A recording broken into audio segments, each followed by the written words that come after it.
For those of you that want to build a bigger business, you want to generate more leads, more sales, you want to be the leader that you need to be to earn the income that you desire. How many of us have big goals, big ambitions? We want to build our dream team. We want to make 6 figures. We want to make 7 figures. We want to fire our bosses.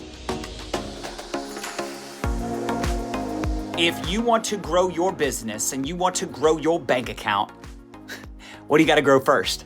That's right, yourself. You gotta grow you, because everywhere you go, there you are. Everywhere you go, there you are. And it's really hard to build a significant income, build your legacy, build a dynasty, build an empire. It's really difficult to do that if you keep self-sabotaging.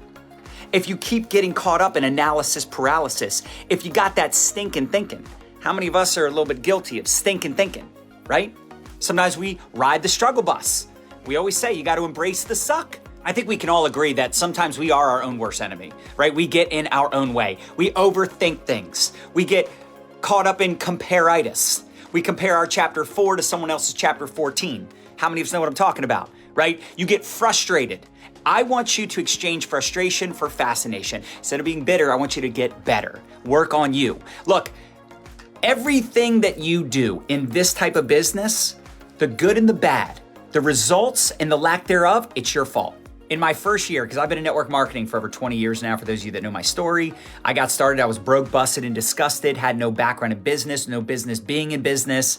You know, they said you could be from Yale or jail, and I'd been in jail before, you know what I'm saying? Like I was a punk, drunk, loser. I needed personal development. Now, I didn't get involved for personal development, but I ended up identifying the fact that like I needed to grow myself, I needed to work on me. And I remember my mentor, and she would say every time I'd come up with an excuse, I don't know that many people, I'm not good at this, or I'm not comfortable doing public speaking, or, you know, this month sucks, like whatever. She'd be like, excuses or results. You can make money or make excuses, but you can't do both. Gosh, anything I would say to her, excuses or results. You either give me an excuse or you're making money. You're creating a result. Which one? Choose wisely.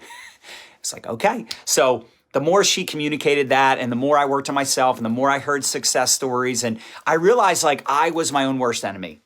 It was my insecurities. It was my ego, right? Ego stands for edging God out. Your ego ain't your amigo. Write that down. But it was all mindset. You know, I would speak a lot of death.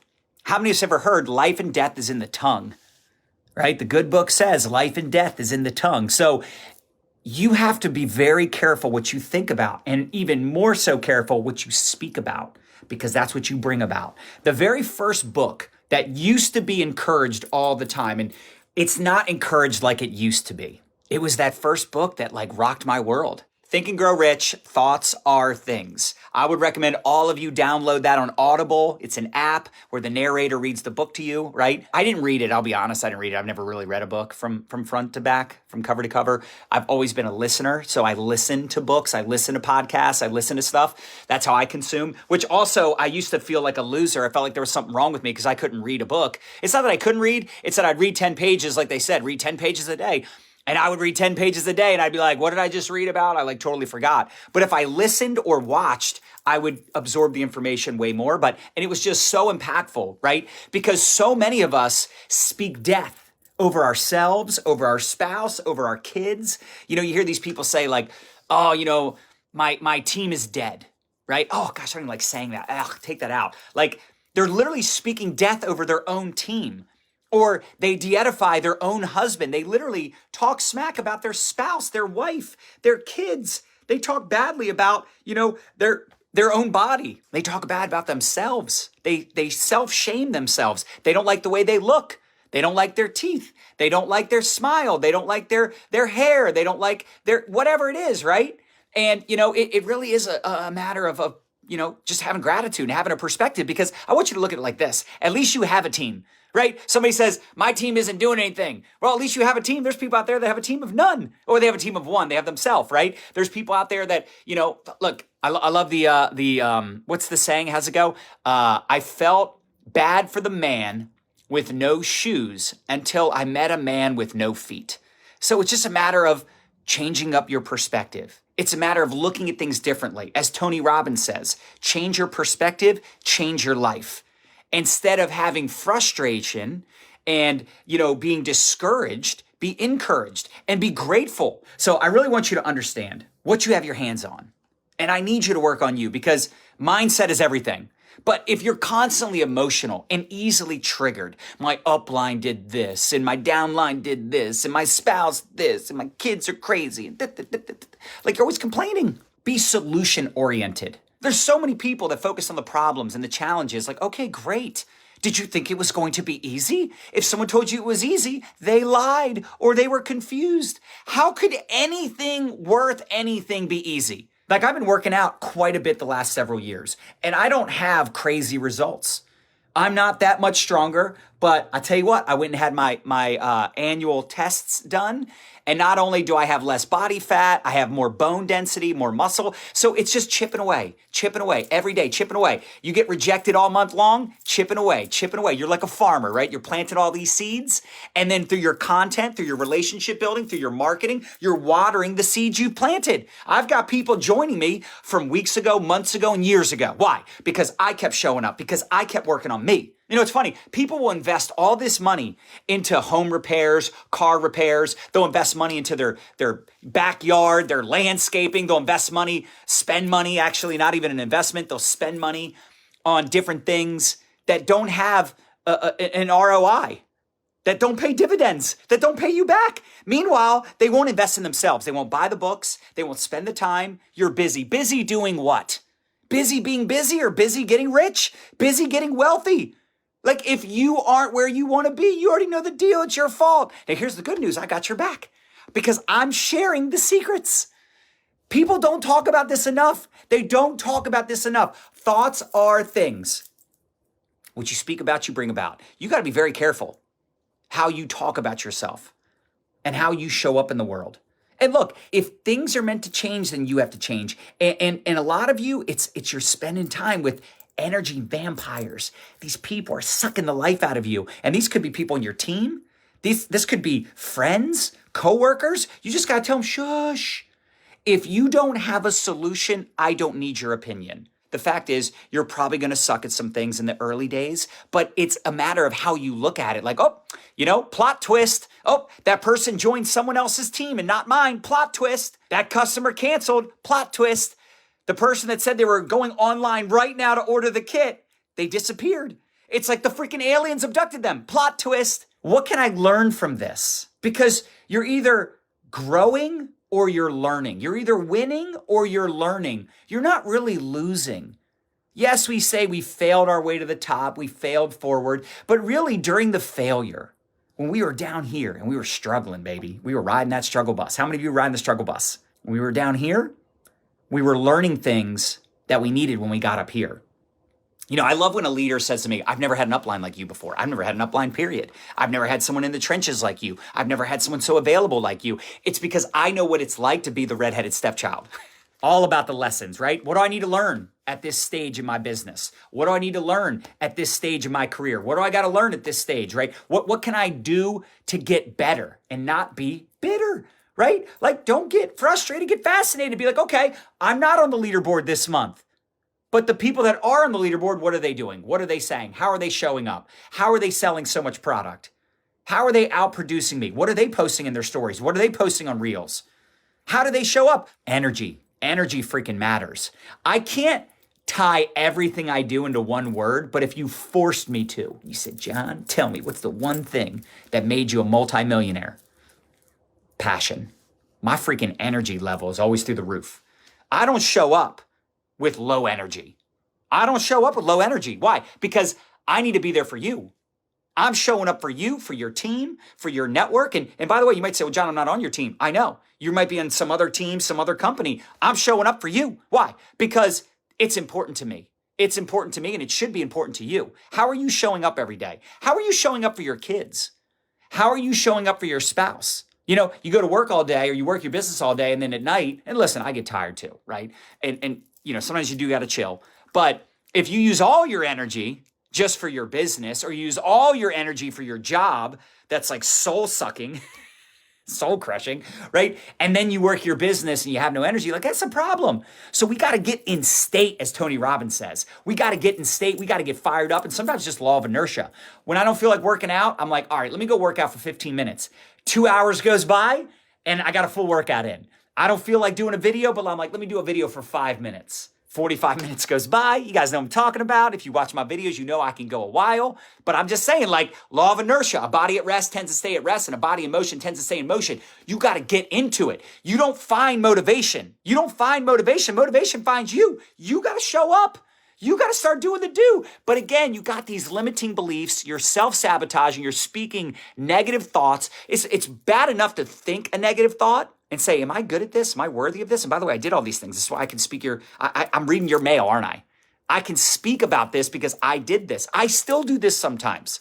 There's people that I'm like, man, I'm not as good as, I can't speak like that person. I can't tell a story like that. I'm not going to, be as emotional. I don't have all these things memorized, like all these stories, like, right? We all have that in us, those limiting beliefs, that self-doubt. But then how powerful is it when you come across someone that has certainty, that has passion? Like I said, that would be the one word. I would tie it all up into one word. If I was forced to, put a gun to my head, I'd say passion, right? I show up with energy, with enthusiasm, with passion every single day because I have so much gratitude, because I know how hard it was to get here. It took me 7 years to crack a 6-figure income.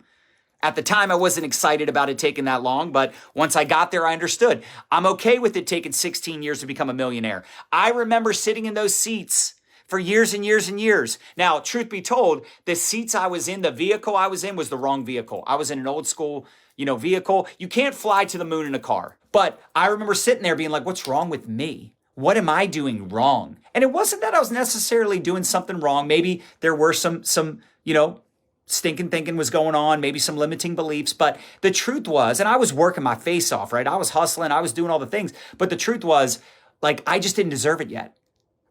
And that's a tough pill to swallow. You don't deserve to be at the top of the comp plan yet. You don't deserve to be a 6-figure earner or a full-time network marketer yet. You haven't been consistent long enough. You're not that good at selling yet. Write this word down, yet. Yet's my favorite word when it comes to this conversation. You're not good at TikToks or Reels yet. Keep doing them. Keep showing up until it works. Not until it's hard, until it works. You're not a great leader yet. You're not a 6-figure earner yet. You're not a millionaire yet. These are all things you can learn over time. The key to success is work on you. How are you growing you every day? Positivity is sexy. Enthusiasm and passion is attractive. But some of you are so worried about what your brother-in-law thinks about you, your sister-in-law, or your spouse thinks about you, your coworkers. Again, shush. If you buy their opinion, you buy their bank account, you buy their lifestyle. You better be very careful who you're listening to, who you're spending time with. You got to protect your energy. There's just some people you're better off not spending time with. There's some people you're better off with unfriending in real life. Definitely unfriending on Facebook. Invite them to your VIP block party if you got to. You have way too much potential that you're wasting for me to witness it.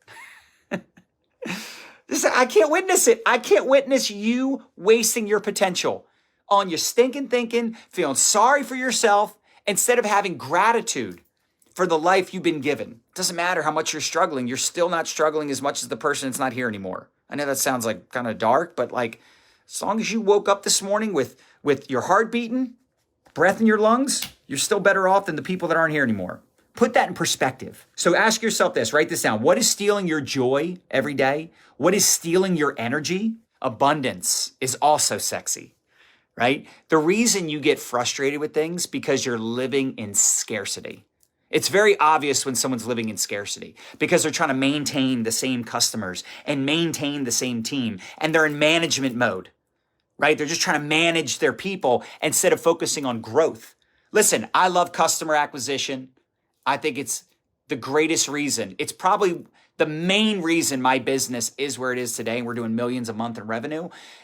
And we're having more success than we've ever had because we have so many people out there selling products, promoting products, generating leads, generating sales from customers. Like, I've never seen anything like it. But at the end of the day, someone recruited those customer getters. So if you're not recruiting, you're not growing. And if you're constantly in scarcity, just trying to manage your existing team and maintain people at a certain rank and maintain your, that's not exciting. That's scarcity instead of living in abundance. and focusing on growth and focusing, like, go back to what you did when you first got started. Ignorance on fire, having 10, 20, 30 conversations a day, being excited. Some people say, John, I am excited. Tell your face. Tell your face. Like, how are you showing up in your stories every day? How are you showing up on Messenger? Again, back to energy. When people get energy clips, they should be called energy clips. Audio clips for me, they can hear my enthusiasm. They hear that I'm fired up. They hear my excitement. People are attracted to that. It gets people fired up. Even if I'm not fired up, I know that if I'm going to show up, I'm going to bring the energy. And like I said, the energy finds me. The motivation finds me because I start showing up that way. I step into abundance. I step into my purpose. I step into my passion. So some of you are struggling because you don't have energy. You just don't have excitement when you're talking to people. And it's kind of like they feel like you need them. You need them more than they need you. And you got to write this down. You got the cookie. You've got the cookie. They're lucky you're reaching out to them. They're lucky you're sharing this opportunity. Listen, step into your purpose. Step into your greatness. I'm giving you permission. You're holding back. So many of you hold back. Do you notice I don't hold back? I unleash the fury. These are all these little things, right? I can't give you everything I've done in 20 years, but I'm gonna sprinkle in as much as I can in this conversation, all right? But the past doesn't matter. You need to be open to new possibilities. You're so fixated on what happened to you and feeling sorry for yourself. And by the way, some of you, I know you've got a checkered past, just like me. You've done some things or have had some things done to you that are inexcusable, horrible, god-awful things. But do you want to live in that, or do you want to release it and start being open to a new possibility? Like, how many people have had a similar experience to you, but they still made the best of it? It's like the guy, you ever heard the story of the guy that, him and his brother had an alcoholic father? The guy was asked in an interview, you're so successful, like you've gone out and made this amazing life for yourself. Like, how did you do that when your father was such an alcoholic and he was abusive and all these things? And he's like, how could I possibly follow in his footsteps? How could I possibly go down that path knowing what the outcome was? Like, I had to go in a different direction. Meanwhile, his brother was just like the father, alcoholic, abusive, had all these problems, overweight, out of shape, unhealthy, horrible, rotten, negative person. Sorry, but it's true. Same father, different possibilities, different perspective. Les Brown says, don't share your problems with people. Never share your problems. Half of them don't care, and the other half, they're glad it's you. Isn't that terrible? It's terrible, but it's true. Choose joy. Choose a new destiny. Start choosing new choices, new decisions, new people to hang out with, new books to read. Start getting involved in new opportunities and investing in yourself, like doing things that are scary. Most of you are stuck because you're stuck in your comfort zone. You're doing the same old things every day, expecting a different result. You know what they call that? The definition of insanity. Doing the same thing over and over and over again, expecting a different result. The decisions we make us. And I'm not just talking about the big decisions. I'm talking little decisions. Should I eat some potato chips or should I eat an apple? Should I go for a run or watch Netflix? Should I do my follow-ups with my existing customers and, some of my, prospects that are on the fence? Or should I just reach out to my one big line and reach out to those people because it's easier to talk to the people that are working. It's easier to work with the workers. And look, I get it. It's easier just to talk to the ones that are excited. It's easy to talk to the ones that are already in, but the key is to talk to new people. Reach out to your chicken list. Reach out to the people you're afraid to talk to make your palms sweaty. You have to make these decisions, like what matters most. Your dreams, your goals, your future, your health, your well-being, your joy. You can choose these things. You can choose not to be overwhelmed. People are like, I'm overwhelmed. Well, that's because you're growing, but you can choose not to be stressed. You can choose not. It's just paradigm shift, right? It's just turn off your stinking thinking. And instead of having, again, frustration, have gratitude and appreciation.